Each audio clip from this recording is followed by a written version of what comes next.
உன் கை பிடிச்சு நடக்க, உன் தோள் மீது சாய, தினம் உம்மோடு பேச, நானும் சித்தம் செய்ய.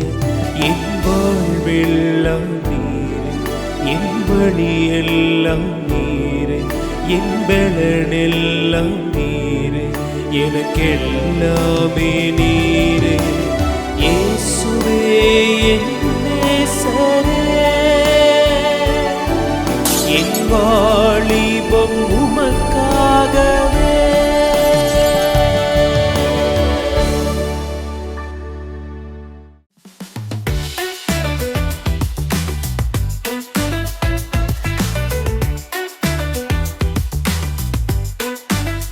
கிராம மிஷனரி இயக்கத்தின் சார்பாக இந்த தங்கையின் கேள்வி நிகழ்ச்சிக்கு உங்க எல்லாரையும் அன்போடு வரவேற்கிறோம். இப்பயும் கூட நம்ம கூட பேசுறதுக்கு இட்டானா அக்கா இருக்காங்க. ஹாய்க்கா. ஹாய்டாமா. அக்கா, இந்த யங் ஸ்டேஜ்ல நாங்க நிறைய ஹார்ட்ஷிப் ஃபேஸ் பண்றோம். அப்படி ஃபேஸ் பண்ணும்போது என்னை சுத்தி இருக்கவங்க எல்லாரும் நல்லா இருக்காங்களே, ஏன் நான் மட்டும் என் வாழ்க்கையில இவ்வளோ கஷ்டப்படுறேன் அப்படின்ட்டு எல்லா வாலிபர்களும் யோசிப்பாங்கக்கா. இப்படி யோசிக்கிற வாலிபர்களுக்கு நீங்க என்னக்கா சொல்ல விரும்புறீங்க? ஒரு எக்ஸாம்பிளோட நான் ஸ்டார்ட் பண்ண விரும்புறேன். குதிரை நீ பாத்திருக்கியா ஷைனி? கொடைக்கானல்ல எல்லாம் ஹார்ஸ் ரைடிங் இருக்குக்கா, பாத்திருக்கேன். பாத்திருக்கோம்ல. அந்த ஹார்ஸுக்கும் யுத்த களத்துல ஹார்ஸ் பாத்திருக்கியா? இல்லையேக்கா. இன்னைக்கு நான் அந்த ஹார்ஸ் பத்தி தான் சொல்ல போறேன். நம்ம சாதாரணமா நம்ம வீட்டு பக்கத்துல இல்ல நம்ம டூரிஸ்ட் ஸ்பாட்ல இருக்க ஹார்ஸை விட இந்த போர்ல எல்லாம் யூஸ் ஆகுதுல, அந்த ஹார்ஸ் தான் ரொம்ப ஸ்பெஷலானது. நம்ம வீட்டு பக்கத்துல இருக்க ஹார்ஸ் எல்லாம் அவ்வளவு கஷ்டப்படாது. நீங்க கேட்ட கேள்வி மாதிரி மத்தவங்க எல்லாம் கஷ்டப்படலையே, ஏன் இந்த யுத்தத்துல இருக்க ஹார்ஸ் மட்டும் இவ்ளோ கஷ்டப்படுது அப்படின்றத இன்னைக்கு நான் சொல்ல போறேன். ஹார்ஸ் ஹூஃப் பாத்திருக்கியா ஷைனி? பாத்திருக்கேன்க்கா. அது எவ்வளவு ஹார்டா இருக்கும்ல. அது ஆக்சுவலி என்ன தெரியுமா, நம்ம நெயில் இருக்குல்ல, அது வந்து கெராட்டின் அப்படின்ற ஒரு மெட்டீரியலால மேலானது. அதே மாதிரிதான் இந்த ஹார்ஸ் ஹூஃபும் மேடா இருக்கும். ஆனா அதுல ஒண்ணு டிஃப்ரெண்டா இருக்கு. ஹார்ஸ் ஷூ பாத்திருக்கியா ஷைனி? பார்த்தது இல்லையேக்கா. ஹார்ஸ் ஷூன்றது ஒரு யூ ஷேப்ல ஹார்ஸ் கீழே அடிப்பாங்க. அது எப்படி தெரியுமா அடிப்பாங்க, அதை சூடுபடுத்தி அப்படியே அந்த சூடோட அது கால்ல வச்சு அந்த ஆணி அடிப்பாங்க. இதனால என்ன நடக்க போகுது அப்படின்னு யோசித்தோம்னா, கல்லா இருக்கட்டும், மண்ணா இருக்கட்டும், பிளெயினான சர்ஃபேஸா இருக்கட்டும், இல்ல ஹார்டான சர்ஃபேஸா இருக்கட்டும், இது ரெண்டுலயுமே இந்த ஹார்ஸ் ஷூவை அதோட ஹார்ஸ் ஹூஃப்ல மாட்டி இருந்துச்சு அப்படின்னா ஃபாஸ்டாவும் ஸ்மூத்தாவும் ஓட முடியும். நம்ம எல்லாம் ஏறுறோம்ல ஹார்ஸ், அதெல்லாம் அப்படி ஓடாது. டக்குன்னு ஒரு கல் வந்துருச்சுன்னா விழுந்துரும், ஒரு தடை வந்துச்சுன்னா ஸ்டாப் ஆயிரும். ஆனா அந்த யுத்தத்துல இருக்கு பாத்தீங்களா அந்த ஹார்ஸ், அது அப்படி இருக்கவே இருக்காது. இன்னைக்கு நம்மள பலர் கூட சாதாரண ஹார்ஸா இருக்க விரும்புறோம். முடி நல்லா அழகா சீவிருக்கணும், அதுக்கு மேல எல்லாரும் உட்காரணும், அது நடச்ச இடத்துல மட்டும்தான் போகணும்னு நினைக்கிறோம். ஆனா காட் நம்மள அந்த ஹார்ஸா படைக்கல, அந்த யுத்தத்துல இருக்குல்ல அந்த ஹார்ஸா தான் அது படைச்சிருக்காங்க. இதை பத்தி நான் கொஞ்சம் சர்ச் பண்ணிட்டு இருக்கும் போது என் கண்ணுல ஒரு வீடியோ பட்டுச்சு. அந்த வீடியோ என்ன தெரியுமா, 2.5 மணி நேரம் அந்த வீடியோ. வேற ஒண்ணும் இல்ல, இந்த ஹார்ஸ் ஓடுது இல்ல, அதாவது அந்த யுத்த காலத்துல ஓடுற ஹார்ஸோட சவுண்டு, கிளிப் கிளாஃப் அப்படின்னு ஒரு சவுண்டு. நம்ம ஹார்ட் எப்படி லப் டப்னு அடிக்குது, அதே மாதிரி அதோட சவுண்டு. இது என்னன்னா எதுவுமே இல்ல அந்த வீடியோல, வெறும் இந்த சவுண்ட் மட்டும்தான். இந்த சவுண்ட மில்லியன்ஸ் ஆஃப் பீப்புள் வந்து இதை வாட்ச் பண்றாங்க.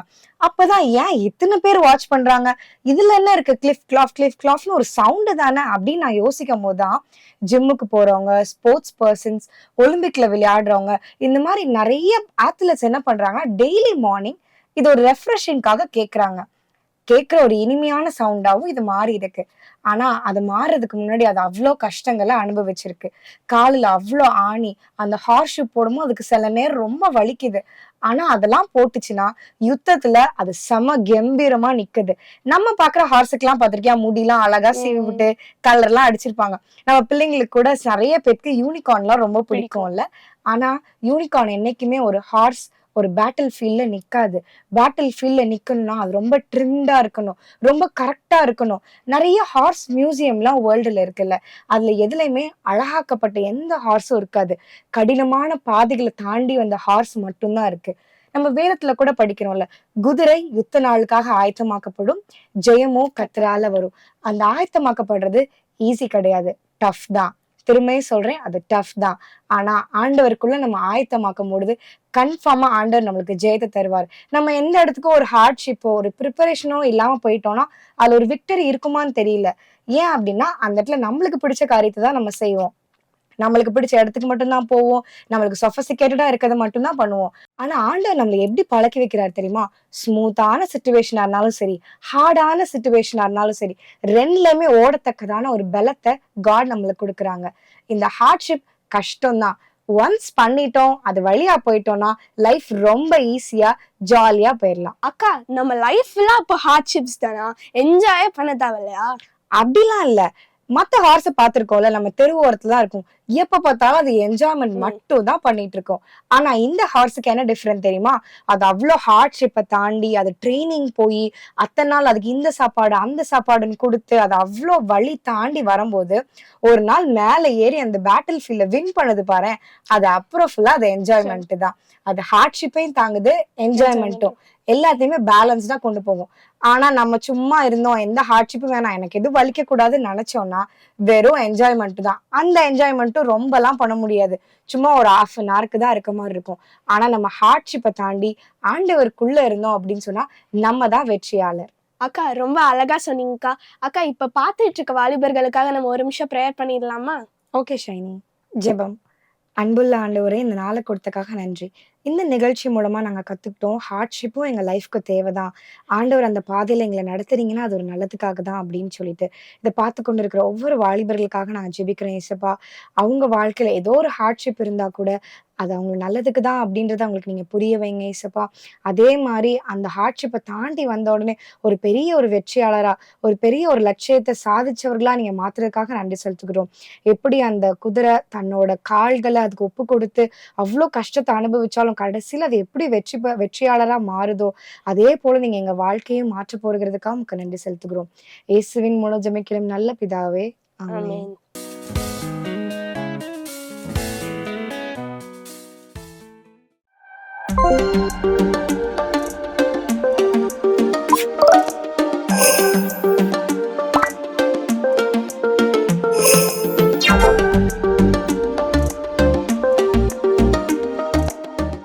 கிராம மிஷனரி இயக்க குடும்பத்தின் மூலமாக இந்த கண்மணிகள் நிகழ்ச்சியில உங்க எல்லாரையும் சந்திக்கிறதுல எனக்கு ரொம்ப சந்தோஷம்.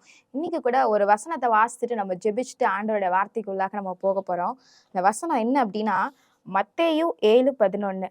ஆகையால் பொல்லாதவர்களாகி நீங்கள் உங்கள் பிள்ளைகளுக்கு நல்ல ஈவுகளை கொடுக்க அறிந்திருக்கும் போது பரலோகத்தில் இருக்கிற உங்கள் பிதா தம்மிடத்தில் வேண்டிக் கொள்கிறவர்களுக்கு நன்மையானவர்களை கொடுப்பது அதிக நிச்சயம் அல்லவா? நம்ம இன்னைக்கு கூட ஆண்டவர் நம்ம கிட்ட என்ன பேச போறாருன்னு சொல்லி நம்ம இருந்த இடத்துல கண்களை மூடி தலைகளை தாழ்த்தி ஆண்டவரை நோக்கி பார்க்கலாமா? அன்புல இசப்பா, இந்த நேரத்துலையும் கூட இசப்பா அந்த கண்மணிகள் நிகழ்ச்சி மூலியமாக இசப்பா யாரெல்லாம் இசப்பா இந்த நிகழ்ச்சியை பார்த்துட்டு இருக்காங்களோ இசப்பா, நீங்க ஒவ்வொருத்தரோட இருதயத்துல இசப்பா நீங்க இடைப்படுங்க இசப்பா. அவங்க என்ன ஏக்கத்தோட இசப்பா அந்த நிகழ்ச்சியை பார்க்கறாங்கன்னு எனக்கு தெரியாத இசப்பா, ஆனா என்ன மறைத்த இசப்பா ஒவ்வொருத்தருடைய உள்ளத்திலும் நீங்க கிரியை செய்யுங்க, நீங்க பேசுங்க இசப்பா. மீதியான செய்தி வேலையை நீங்க பொருட்படுத்திக் கொள்ளுங்க. ஏசுமில ஜெபிக்கிறேன் நல்ல பிதாவே, ஆமென். இன்னைக்கு கூட ஏசப்பா கிட்ட வந்து நான் என்ன பேசணும் அப்படின்னு சொல்லி நான் ப்ரேயர் பண்ணிட்டு இருக்கும்போது ஏசப்பா வந்து என்னோட லைஃப்ல ரொம்ப நார்மலா நடந்த ஒரு விஷயத்த வந்து ஏசப்பா ஞாபகப்படுத்துனாங்க. அப்போ அது என்ன ஒரு விஷயம்னா, ஒரு நாள் சண்டே வந்துட்டு எப்பவுமே சண்டே காலையில சாப்பிடாம சர்ச்சுக்கு போயிரும். ஸோ சர்ச்சுக்கு போயிட்டு முடிச்சு வந்த உடனே எப்படா சாப்பிடும் அப்படின்னு சொல்லி பயங்கர பசியா இருக்கும். ஸோ டேரக்டா லஞ்ச் சாப்பிட்றனால. ஸோ அன்னைக்கு ஒரு நாள் எப்படின்னா வீட்டுக்கு வந்து நிறைய கெஸ்ட் வந்திருந்தாங்க. ஸோ கெஸ்ட் எல்லாம் வந்திருந்தனால மம்மி வந்துட்டு கெஸ்ட் எல்லாம் கவனிக்கிறதுக்கு போயிட்டாங்க. ஸோ வந்துட்டு அன்னைக்கு வந்து எனக்கு பயங்கர பசி 2 மணி 3 மணி ஆச்சு. மம்மி வந்து சாப்பாடு ப்ரிப்பேர் பண்ணவே ஆரம்பிக்கல அப்போ எங்களுக்குலாம். அப்போ மம்மி சொன்னாங்க, நீயா உனக்கு வேணுங்கிறத ரெடி பண்ணி நீ என்ன பண்ணிக்கோ சாப்பிட்டுக்கோ அப்படின்னு சொல்லி மம்மி சொல்லிட்டாங்க. இப்போ எனக்கு ஆல்ரெடி பசி, மம்மி நீயா ரெடி பண்ணி உனக்கு வேணுங்கிறத சாப்பிட்டுக்கோன்னு சொன்னோன்னே எனக்கு பயங்கர கோவமாயிருச்சு. உடனே நான் சொன்னேன், நீங்க இப்படி எல்லாரையும் கவனிச்சுட்டே இருங்க, நீங்க உங்க பிள்ளைய மட்டும் கவனிச்சிடாதீங்க அப்படின்னு சொல்லிட்டு எங்க மம்மி நான் பயங்கர கோவமா நான் திட்டுறேன். திட்டிட்டு நான் பாட்டுக்கு மம்மியை திட்டிட்டு வந்துட்டேன். அப்போ மம்மி வந்து எனக்கு தேவையானலாம் ரெடி பண்ணி எனக்கு சாப்பாடெல்லாம் வச்சு கொடுத்துட்டாங்க. அப்போ சாப்பிட்டேன். அப்போ நான் சாப்பிட்டு முடிச்ச உடனே பசியெல்லாம் தீர்ந்தோடனே அப்புறம் தான் தெரிஞ்சுச்சு நம்ம தேவையில்லாம வந்துட்டு நம்ம மம்மி வந்து இப்படி திட்டிட்டோமே அப்படின்னு சொல்லி. அப்போ எனக்கு ரொம்ப கவலையா இருந்துச்சு. அப்போ மம்மி என்ன செஞ்சுட்டு இருக்காங்கன்னு பார்த்தேன். மம்மி வந்து ஃபோன்ல ஏதோ வீடியோ பார்த்துட்டு இருந்தாங்க. ஏதோ ஃப்ரூட் கட் பண்ணிட்டு. அப்போ வந்துட்டு மம்மி என்ன வந்து வீடியோ பார்க்குறாங்க அப்படின்னு சொல்லி நான் மம்மி கிட்ட போய் மம்மி ஃபோன்ல என்ன பார்க்குறாங்க அப்படின்னு சொல்லி நான் பார்த்தேன். அப்போ மம்மி வந்து என்ன பார்த்துட்டு இருந்தாங்கன்னா, ஒரு ஃப்ரூட். ஸோ அந்த ஃப்ரூட் வந்து ரொம்ப ரேரா கிடைக்கிற ஃப்ரூட். நார்மலா கிடைக்கிற ஒரு ஃப்ரூட் இல்ல. அப்போ அந்த பழம் வந்து எனக்கு பிடிக்காது. அப்போ மம்மி வந்துட்டு நார்மலா அந்த பழத்த கட் பண்ணி குடுத்தா, நான் சாப்பிட மாட்டேன்னு சொல்லி, அந்த பழத்த வந்து எப்படி ஜூஸ் போட்டு குடுக்குறதுன்னு சொல்லிட்டு, அந்த பழத்த வந்து இப்போ ஜூஸ் போட்டோம் அப்டின்னா, நார்மலா வந்துட்டு நம்ம பழத்த ஜூஸ் போடும்போது அந்த சீட்ஸ் எல்லாம் எடுத்துட்டு நம்ம ஜூஸ் போட்டோம் அப்டின்னா, ஸோ அந்த சீட்ல இருக்க அந்த கசப்பு வந்து இருக்காது. ஆனா அந்த பழத்துல வந்து சீட்ஸ் எல்லாம் சின்ன சின்னதா இருக்கனால, நம்ம வந்து சீட்ஸ தனியா ரிமூவ் பண்ண முடியாது. ஸோ மம்மி வந்து என்ன வீடியோ பார்த்துட்டு இருந்தாங்கன்னா, அந்த சீடெல்லாம் ரிமூவ் பண்ணலாமா ஜூஸ் போடணும். ஆனா வந்து அந்த ஜூஸ் வந்து கசக்கக்கூடாது அப்படின்னு சொல்லிட்டு ஒரு யூடியூப் வீடியோ இருந்துச்சு. எப்படி கசக்காம வந்துட்டு இந்த பழத்த வச்சு நம்ம ஜூஸ் போடுறது அப்படின்னு சொல்லி. அப்போ அத எனக்கு பார்த்தோனே எனக்கு பயங்கர அழுகையா வந்துருச்சு. ச்சே! நமக்காக பார்த்து பார்த்து இவ்ளோ விஷயத்த வந்து மம்மி செய்றாங்க. ஒரு வேள மம்மி நெனச்சிருந்தாங்கன்னா, இந்த கழுத சாப்பிட்டா என்ன? சாப்பிடலன்னா என்ன? போதும் அப்படின்னு சொல்லி விட்டுருக்கலாம். ஆனா வந்துட்டு இந்த ஒரு நல்ல விஷயம், இந்த நல்ல பழத்த, இந்த ஹெல்த்தியான ஒரு ஃபுட்ட எப்படியாவது என் பிள்ளைய வந்து நான் சாப்பிட வச்சுடணும் அப்படின்னு சொல்லி, எனக்காக எங்க அம்மா வந்து இவ்ளோ எஃபோர்ட் போட்டு செய்றாங்க. ஆனா அவங்கள நான் புரிஞ்சுக்காம சொல்லி நான் இப்படி திட்டிட்டேனே அப்படின்னு சொல்லிட்டு, அப்ப நான் ரொம்ப ஃபீல் பண்ணேன். அப்போ மம்மி வந்து எனக்கு எப்படியாவது அந்த அந்த பழத்த நான் சாப்பிட வச்சுடணும்னு சொல்லி எனக்கு ஜூஸ் போட்டு குடுத்தாங்க. அப்ப இந்த விஷயத்த வந்து ஏசப்பா வந்து எனக்கு ஞாபகப்படுத்துனாங்க.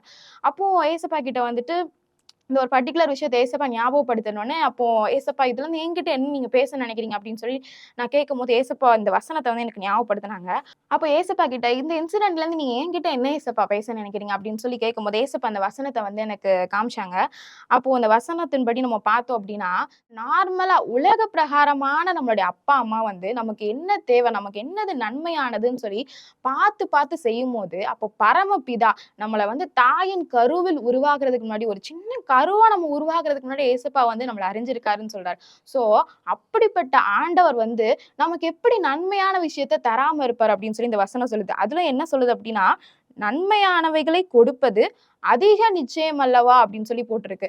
சோ வந்து நிச்சயம் அல்லவான்னு கூட இந்த வசனம் போட்டிருக்கலாம். ஆனா நம்ம எப்பயும் பைபிள நம்ம வாசிக்கும்போது ஒவ்வொரு வேர்டுக்கும் ஒரு ஸ்பெசிஃபிக்கான மீனிங் இருக்கும். சோ இங்க ரொம்ப அழுத்தமா அவங்க சொல்றது என்னன்னா, ஏசப்பா நமக்கு நன்மையானத தர்றது அதிக நிச்சயம் அல்லவா அப்படின்னு சொல்லி போடப்பட்டிருக்கு. சோ இன்னைக்கு நம்ம லைஃப்லயும் கூட நெறைய விஷயம் வந்து எதுவுமே நான் நெனச்ச மாரி நடக்கல. நான் எதிர்பார்த்த மாரி எதுவுமே நடக்கல அப்படின்னு சொல்லி நீங்க சோர்ந்து போயிருக்கலாம். ஆனா இன்னைக்கு ஏசப்பா இந்த வசனம் மூலியமாக உங்கள்ட்ட பேசுறது என்ன தெரியுமா? நம்மள படைத்த ஆண்டவர் நம்ம வாழ்க்கையில அதிக நிச்சயமாக நன்மையானதை மட்டும் தான் செய்ய போறாரு. ஒருவேளை நமக்கு இப்ப வந்து அது தீமையானதா தெரியலாம். ஆனா அதோட முடிவுல நமக்கு தெரியும். ஆண்டவர் வந்து இந்த தீமையெல்லாம் ஏன் நம்மளுடைய வாழ்க்கையில அனுபவிச்சாரு அப்படின்னு சொல்லி. சோ இன்னைக்கு பைபிள்ல இருக்க ஒரு 3 கேரக்டர வந்து நம்ம பார்க்க போறோம். அவங்க லைஃப்ல வந்து அவங்க ஏசப்பாவ வந்து எப்படி தேடுனாங்க? அவங்க லைஃப்ல ஏசப்பா வந்து அவங்களுக்கு எப்படி நன்மை செஞ்சாங்க அப்படின்னு சொல்லி நம்ம பார்க்க போறோம். சோ ஃபர்ஸ்ட் நம்ம யார பார்க்க போறோம் அப்படின்னா யோபு. சோ யோபுவ பத்தி நம்ம தெரியாதவங்க யாருமே இருக்க மாட்டோம். ஒருவேளை சண்டே கிளாஸ்ல இருக்கலாம், இல்ல எங்கேயா இருக்கலாம். நமக்கு கதை சொல்றப்பவுமே வந்து நம்ம யோபுவ பத்திலாம் நம்ம நெறைய கேள்விப்பட்டிருப்போம். சோ வந்துட்டு யோபுவோட லைஃப்ல என்ன அப்படின்னா, யோபு கிட்ட வந்து அவரோட லைஃப்ல எல்லாமே நல்லா போய்க்கிட்டு இருக்கு. அவர்ட்ட இல்லாத விஷயங்கள்னு சொல்லி எதுவுமே கிடையாது. நல்ல ஒரு வாழ்க்கை, நல்ல செழிப்பான வாழ்க்கை. அவர்கிட்ட நெறைய அவருக்கு தேவையானது எல்லாமே அவர்ட்ட இருந்துச்சு. வாழ்க்கையில ஒரு குறைவே இல்லாத வாழ்க்கையா தான் யோபுவோட வாழ்க்கை போயிட்டு இருந்துச்சு. ஆனா யோபுவோட வாழ்க்கையில ஒரு நாள் வருது. அந்த நாள்ல அவரோட பிள்ளைங்களா இருக்கட்டும், அவர்ட்ட இருந்த சொத்து சுகமா இருக்கட்டும், எல்லாமே வந்து ஒரே நாள்ல வந்து அழிஞ்சு போயிருது. சோ வந்துட்டு அன்னைக்கு நம்ம பார்க்குறோம், ஒருவேளை நம்ம வாழ்க்கையில சின்னதா ஒரு பலவீனம், சின்னதா ஒரு வியாதி வந்தா நம்ம வந்துட்டு, "ஏன் ஏசப்பா என்னோட வாழ்க்கையில வந்து நீங்க இந்த வியாதிய அனுபவிச்சீங்க? நான் உங்கள நல்லா தானே தேடுறேன்" அப்படின்னு சொல்லிட்டு நம்மளா இருந்தா நம்ம மறுதலிச்சிருப்போம். ஆனா யோபுவோட வாழ்க்கையில நம்ம பார்க்குறோம், ஒருவேளை கஷ்டமான சூழ்நிலையை நம்ம தாங்கிக் கொள்றதே பெருசு. ஆனா அந்த வசனத்துல யோபு அதிகாரத்துல போட்டிருக்கு, யோபு வந்து அந்த கஷ்டத்துல கூட ஆண்டவர குறை சொல்லவே இல்லைன்னு போட்டிருக்கு. எப்படிங்க இவ்ளோ கஷ்டத்துல எல்லாத்தையும் இழந்ததுக்கு அப்புறமும் குறை சொல்லாம எப்படி வந்து கஷ்டங்கள் எல்லாம் சகிக்க முடியும் சொல்லுங்க? அப்ப யோபுவால எல்லா கஷ்டங்களையும் குறை சொல்லாம எப்படி சகிக்க முடிஞ்சுச்சு அப்படின்னா, யோபுக்கு தெரியும் ஆண்டவர் வந்து யோபுவோட வாழ்க்கையில நன்மையானதை மட்டும்தான் செய்வார் அப்படின்னு சொல்லி. ஒருவேளை யோபுக்கு இப்போ அது தீமையானதா தெரியலாம். ஆனா வந்துட்டு முடிவு வந்து எப்பவுமே பிதாவானவர் எனக்கு நன்மையாக தான் முடிவு பண்ணுவார் அப்படின்னு சொல்லி யோபுக்கு தெரிஞ்சுச்சு. சோ வந்து நம்ம நிறைய நேரத்துல நம்ம சொல்லுவோம், உனக்கு வந்துட்டு என்னோட கஷ்டம் உனக்கு எப்படி தெரியும்? உனக்கு வந்தாதான் அந்த கஷ்டம் தெரியும் அப்படின்னு சொல்லி நம்ம சொல்லுவோம். ஆனா யோபுவோட வாழ்க்கையில பாக்குறோம், அவருடைய கஷ்டத்தை பார்த்து மத்தவங்க சொல்றாங்க, இவ்ளோ கஷ்டப்பட்டு நீ ஏன் வாழணும்? இதுக்கு நீ செத்துடலாமே அப்படின்னு சொல்லி யோபுவோட மனைவி சொல்றாரு. அவருடைய நண்பர்கள்லாம் சொல்றாங்க, உடம்பு ஃபுல்லா ரத்தம், யோசிச்சு பாருங்க, பிள்ளைங்க இல்ல, இருந்த சொத்து சுகம் எல்லாமே போயிருச்சு, சரீரத்துல எதுவுமே இல்லை, அப்படியே எலும்பு மேல வெறும் தோல் தான் மூடி இருந்துச்சுன்னு நம்ம பாக்குறோம். அப்போ அப்படி ஒரு நிலைமையில, எதுவுமே இல்லாத ஒரு நிலைமையில கூட கர்த்தர் என்ட்ட எல்லாத்தையும் கொடுத்தாரு. அவர் எடுத்துக்கிட்டாரு. அவர் குடுத்தது தானே அவர் எடுத்தாரு அப்படின்னு சொல்லிட்டு, யோபு வந்துட்டு ஆண்டவர அப்ப கூட ஒருக்க கூட விட்டு கொடுக்காம ஆண்டவர நம்புறாரு. 100க்கு 100% தீமையான விஷயமா இருந்தாலும் சரி, இது ஒருவேளை எனக்கு கஷ்டமா தான் இருக்கு. இது ஒருவேளை எனக்கு தீமையா தான் இருக்கு. ஆனா இந்த தீமையும் ஆண்டவரால நன்மையா மாத்த முடியும்னு சொல்லி யோபு ஆண்டவர மொத்தமா நம்புறாருங்க.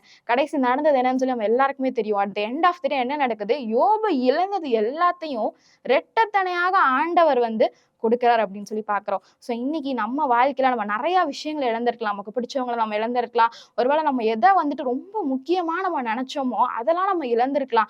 ஒருவேளை இதெல்லாம் இழந்தனால இவ்வளவு இழப்புகள் என் வாழ்க்கையில ஏன் நடக்கணும்? ஆண்டவர்னு ஒருத்தர் இருந்தா என் வாழ்க்கையில இதெல்லாம் ஏன் அனுமதிக்க போறாரு அப்படின்னு சொல்லி நீங்க சோர்ந்து போய் உட்கார்ந்துருக்கலாம். ஆனா யோபுவோட வாழ்க்கையில பாக்குறோம், ஆண்டவரை நம்புறதுக்கு எந்தவித சூழ்நிலையும் சாதகமா இல்லைன்னா கூட யோபு ஆண்டவரை நம்பினாருங்க.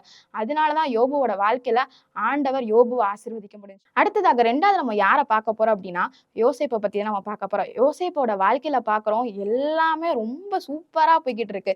யோசேப்பு வந்து அவங்க அப்பா பயங்கரமா நேசிக்கிறாரு. அவ்வளோ பாசம் காட்டுறாரு. அவனுக்கு தேவையான எல்லா விஷயத்தையும் அவங்க அப்பா பார்த்து பார்த்து செய்யறாரு. அவங்க அப்பா அவனை கவனிக்கிறத பார்த்து, அவங்க அப்பா அவனை நேசிக்கிறத பார்த்து மித்த சகோதரர்கள்லாம் பொறாமப்படுறாங்க. பொறாமப்படுற அளவுக்கு அவனை வந்து அவங்க அப்பா பாசமா பாத்துக்கிறாரு. அவனுக்கு அவரே வந்து ட்ரெஸ் கூட பார்த்து பார்த்து தச்சு கொடுக்குறாரு, பலவர்ண அங்கேயே.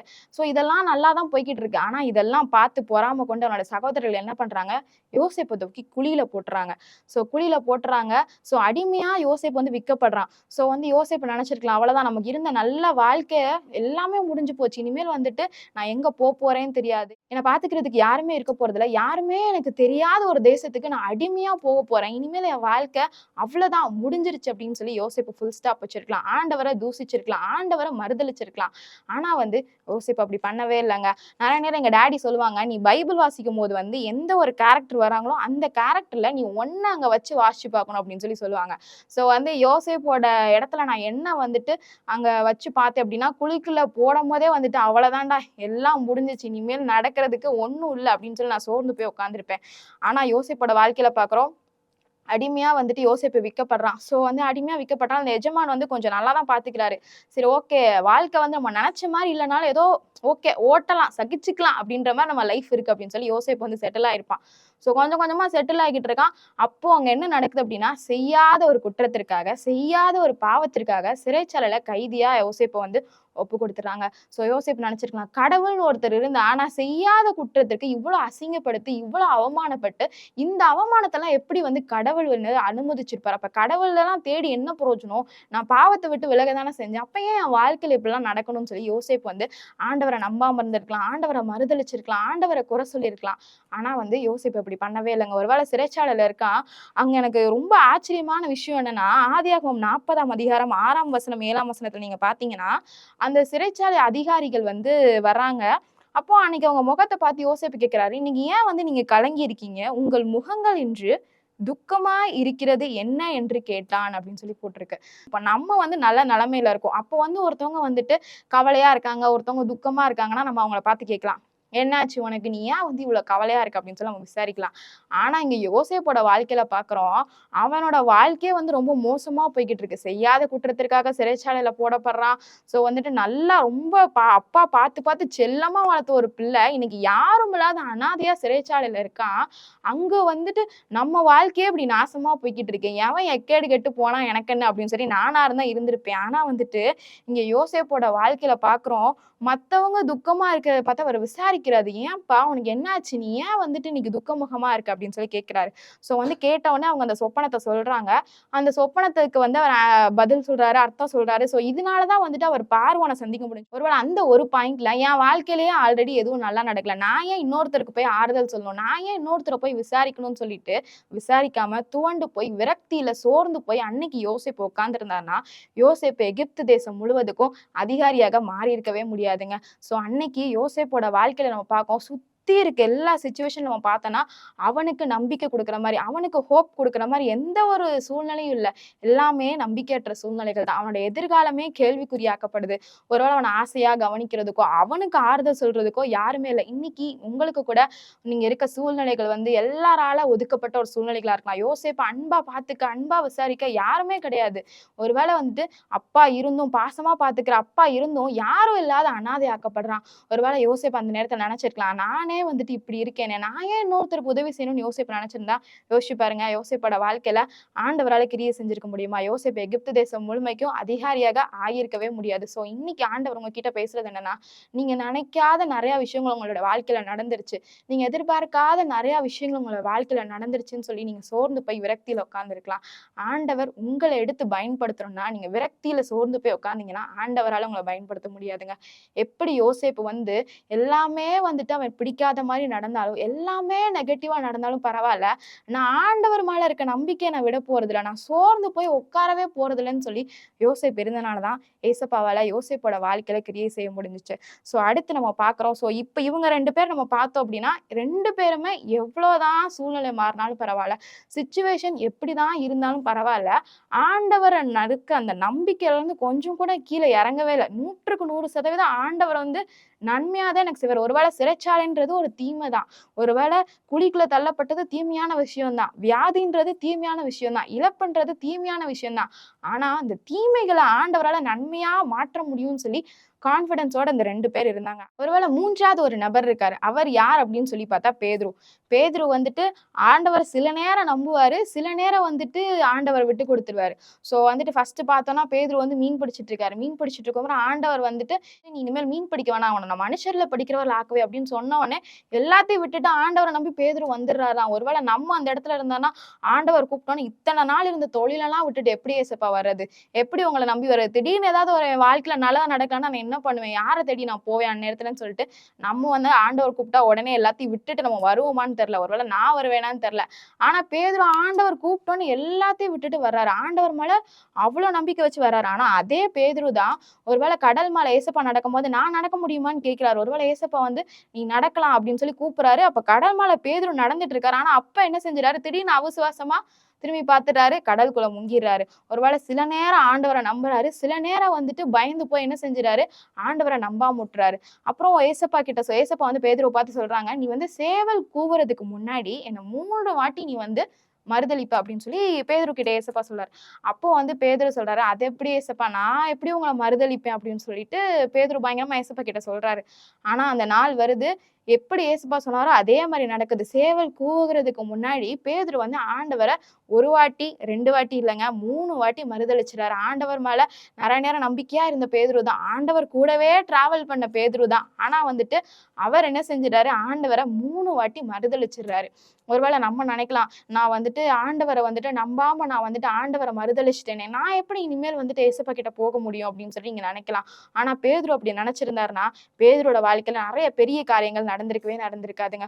ஒருவேளை ஆண்டவரை மறுதளிச்சுட்டாரு தான், ஆண்டவரை நம்பாம இருந்துட்டாரு. ஆனா அதுக்கப்புறம் நம்ம பாக்குறோம் பேதுரு மனம் கசந்து அழுதார் அப்படின்னு சொல்லி ஒரு அழகான வசனம் பைபிள்ல போட்டிருக்கு. சோ இன்னைக்கு வந்து நீங்க என்ன நிலைமையில வேணாலும் இருக்கலாம். ஒருவேளை நீங்க நடந்த உங்க வாழ்க்கையில இத்தனை நாள் நடந்ததெல்லாம் பார்த்து நீங்க ஆண்டவர்லாம் இல்லைன்னு சொல்லி நீங்க ஆண்டவரை மறுதளிச்சிருக்கலாம், கடவுளே இல்லை அப்படின்னு சொல்லி நீங்க ஆண்டவரை மறுதளிச்சிருக்கலாம். ஆனா இன்னைக்கு நீங்க அழுது ஏசப்பா கிட்ட ஒப்பு கொடுக்கும் போது இன்னைக்கு உங்களை அப்படியே அக்செப்ட் பண்ணிக்கிறதுக்கு ஏசப்பா ரெடியா இருக்காரு. ஒருவேளை பேதுரு வந்து மனம் கசந்து அழுது ஏசப்பா கிட்ட ஒப்பு கொடுக்குறாரு. அதுக்கப்புறம் ஏசப்பாவை வந்து 100க்கு 100 நம்புறவரா ஏசப்பா கிட்ட ஒப்பு கொடுக்குறாரு. சோ அதுக்கப்புறம் பாக்குறோம் பேதுரு ஜெபம் பண்றாரு, பேதுரு பிரசங்கம் பண்றாரு. ஒரே இடத்துல ஒரே நேரத்துல 5000 பேர் வந்துட்டு ரட்சிக்கப்படுறாங்க, 3000 பேர் ரட்சிக்கப்படுறாங்க. சோ வந்து பேதுருவை அவ்வளவு வல்லமையா ஏசப்பாவால பயன்படுத்த முடிஞ்சுச்சு. இன்னும் நம்ம வாசிக்கிறோம், பேதுருவோட நிழல் பட்டதும் மரித்தோர்கள்லாம் எழும்புறாங்கன்னு வாசிக்கிறோம். சோ வந்து ஆண்டவரை நம்பாம இருந்த பேதுரு தான் அநேக நேரத்துல ஆண்டவரை மறுதளிச்ச பேதுரு தான். ஆனா அதே பேதுரு எப்போ ஆண்டவர் கிட்ட மனம் கசந்து ஒப்பு கொடுத்தாரோ, எப்போ ஆண்டவரை வந்து நம்ப ஆரம்பிச்சாரோ அதுக்கப்புறம் ஆண்டவர் மகிமையான காரியங்களை பேதுருவை கொண்டு செய்றார். சோ இன்னைக்கு வந்து நிறைய நேரத்துல வந்து நீங்க சோர்ந்து போய் உட்காந்துருக்கலாம், எல்லாமே என் வாழ்க்கையில தீமையா நடக்குதே, நான் நினைச்ச மாதிரி என் வாழ்க்கையில எதுவுமே நடக்கலையே அப்படின்னு சொல்லி நீங்க சோர்ந்து போய் உட்காந்துருக்கலாம். ஆனா யோபுவோ யோசேப்போ வாழ்க்கையில எதுவுமே நான் நினைச்ச மாதிரி நடக்கலன்னு சோர்ந்து போய் உட்காந்துருந்தார்கள்னா அவங்களோட முடிவு இவ்வளவு ஆசீர்வாதமா இருந்திருக்காதுங்க. இன்னைக்கு எப்படிப்பட்ட சூழ்நிலைகளாக இருந்தாலும் சரி, எவ்வளோ தீமையான சூழ்நிலைகள் உங்க வாழ்க்கையில நடந்தாலும் சரி, அதோட முடிவுல ஆண்டவர் அதை நன்மையா நிச்சயமாக மாத்துவாருங்க. உங்களுக்கு நன்மையானதை மட்டும்தான் பிதாவானவர் செய்ய போறாரு. ஸோ இன்னைக்கு நீங்க ஆண்டவரை நோக்கி பாருங்க. நம்ம ஏசப்பா கிட்ட கேட்கலாம். ஒருவேளை நீங்க சோர்ந்து போயிருக்கலாம், உங்க வாழ்க்கையில இப்படிலாம் சூழ்நிலைகள் ஆயிடுச்சேன்னு சொல்லி எல்லாம் முடிஞ்சு போச்சு, இனிமே எதுவுமே மாற போறது இல்லை அப்படின்னு சொல்லி நீங்க நினைச்சிருக்கலாம். ஒருவேளை யோசேப்போட வாழ்க்கையில அவன் பார்க்கும்போது இனிமேல் என்ன ஆக போகுது, எதுவுமே இனிமேல் மாற போறதுலன்னு யோசேப்ப நினைச்சிருக்கலாம்.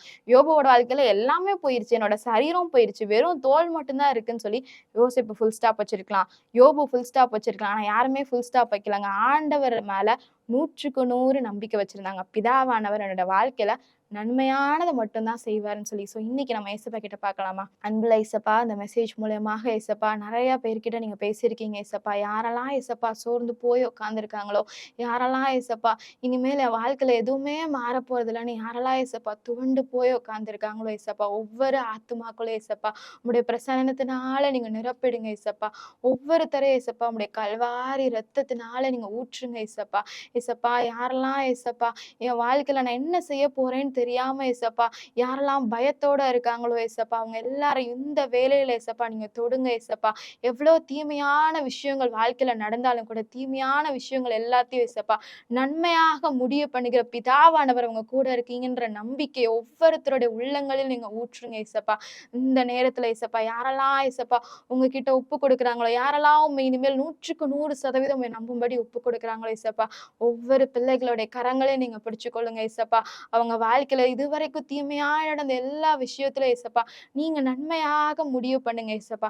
பேதுருவை போல ஏசப்பா நிறைய நேரத்துல ஏசப்பா உங்க மறுதளித்தவர்களாக நாங்க இருந்திருக்கலாம் ஏசப்பா, உண்மை தேடாதவர்களாக நாங்க இருந்திருக்கலாம் ஏசப்பா. ஆனா என்னைக்கு பேதுரு மனம் கசந்து ஏசப்பா ஒப்பு கொடுத்தாரோ, அதுக்கப்புறம் பேதுருவை கொண்டு நீங்க எவ்வளவு பெரிய மகிமையான காரியங்களை செஞ்சீங்களே ஏசப்பா. அது போல இந்த வேலையில ஏசப்பா யாரெல்லாம் உங்கள்கிட்ட ஒப்பு கொடுக்குறாங்களோ ஏசப்பா, ஒவ்வொருத்தரையும் ஏசப்பா நீங்க உமக்கான பாத்திரமாக, உமக்கு உகந்த பாத்திரமாக ஏசப்பா நீங்க வணைந்து கொள்ளுங்க ஏசப்பா. இயேசு மூலமா ஜெபிக்கிறோம் நல்ல பிதாவே, ஆமீன்.